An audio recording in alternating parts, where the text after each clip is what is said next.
বন্ধুরা, আজকে বানাচ্ছি আমের আচার। তো আমের আচার আপনাদের সাথে একটু শেয়ার করে নিই আমি কিভাবে বানালাম। তো বাজার থেকে 1.5 কেজি মতন আম কিনে নিয়ে এসেছিলাম, তার দুটো রেখেছিলাম আর খোসা ছাড়িয়ে এইভাবে কেটে ধুয়ে নিয়েছিলাম, জল ঝরিয়ে একদম শুকনো ছিল।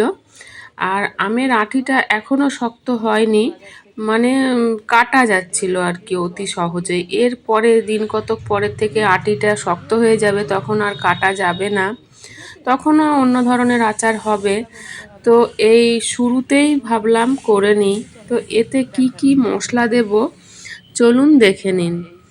5 ফোড়ন, শুকনো লঙ্কা, থাকছে মেথি আর মৌরি। তো এই মশলাগুলো লাগবে। কিছুগুলো দেব আমি ফোড়নে, আর কিছুটা দেব ভেজে শুকনো কাঠখোলায় গুঁড়ো করে। আমের আচারে এই গুঁড়ো মশলাটা খুব দরকার, না হলে সেরকমভাবে টেস্ট আমরা পাই না। তো চলুন আমি কড়াইটা বসিয়ে দিই আর হালকা করে নেড়ে নেব, খুব বেশিও না খুব কমও না। মোটামুটি কড়াইটা গরম হলেই আমি দিয়ে দিলাম মেথি, মৌরি আর শুকনো লঙ্কা। এইটা ভালোভাবে নেড়ে ভেজে নেব। আর আপনারা মিক্সিতেও গুঁড়িয়ে নিতে পারেন, তাছাড়া শিলনোড়াতেও বেটে নিতে পারেন। এটা খেতে দুর্দান্ত হয়, ভাত, রুটি, এমনি শুধু মুখেও খুব ভালো লাগে, অনেকেই পছন্দ করে। তো সেই জন্যই করা। আর আমের সময় আমের আচার করব না, এটা তো হয় না। তো বন্ধুরা, আপনাদের যদি কোথাও একটুও ভালো লেগে থাকে তাহলে অবশ্যই আমার চ্যানেলটি সাবস্ক্রাইব করে নিতে ভুলবেন না, আর বেল বাটনে ক্লিক করতেও ভুলবেন না। আমি যখনই কোনো ভিডিও দেব, যদি আপনি বেল বাটনে ক্লিক করে রাখেন তাহলে সাথে সাথে আমার ভিডিও আপনার কাছে পৌঁছে যাবে আর আপনি আমার ভিডিওটি দেখতে পাবেন।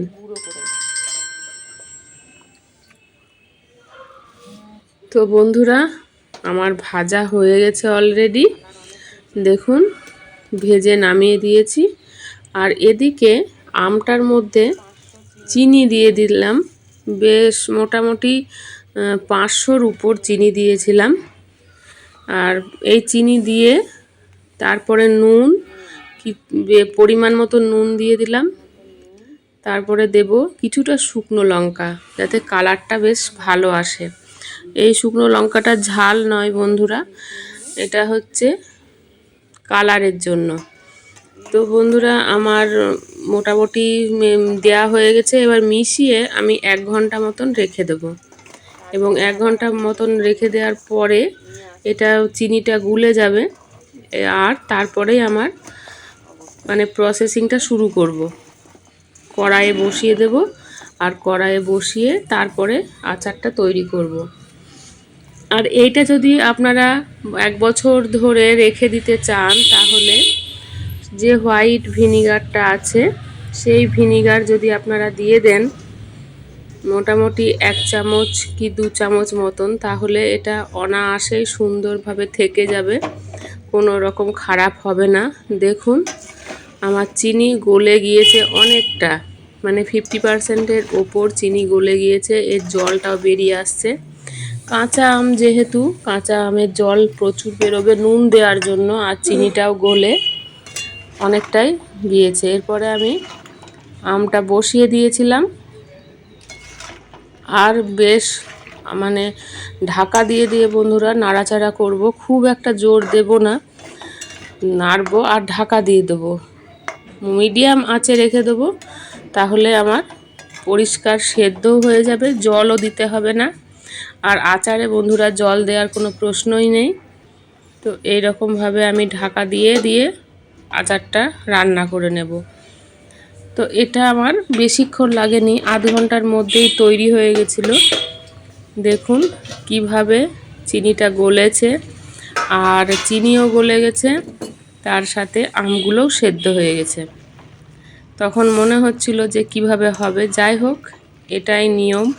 আগুনে পড়েছে, নুন আছে, মিষ্টি আছে, সব কিছুই আছে। দেখুন একদম সুন্দরভাবে সেদ্ধ হয়ে গেছে। তো এইটা এবার গ্যাসটা জোর দিয়ে দিতে হবে, আর জোর দিয়ে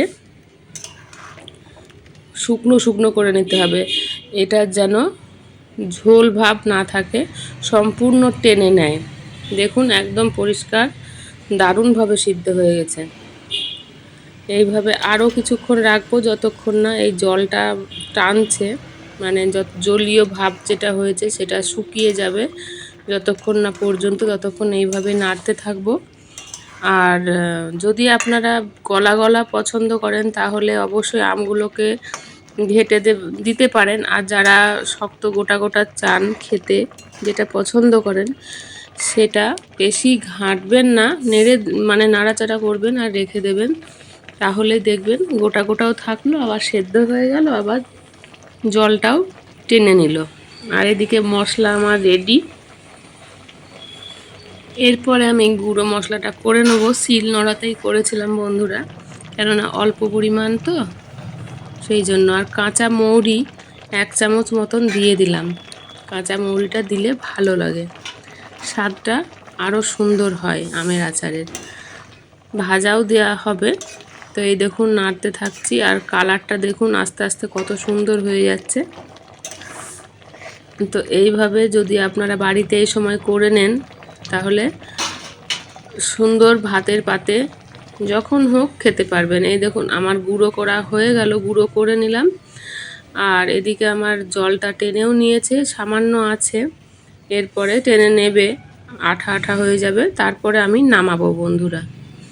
তো আমার গুঁড়ো মশলা রেডি হয়ে গেছে, আমি সেই জন্য দিয়ে একদম রেডি করে আমি একবারে যেখানে রাখার, মানে ঠান্ডা করে নেব, নিয়ে আমি সেই পাত্রে তুলে নেব।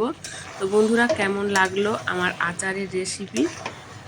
যদি ভালো লেগে থাকে তাহলে অবশ্যই আমার চ্যানেলে এসে কমেন্ট করবেন, আর কমেন্ট বক্সে লাইক করতে ভুলবেন না।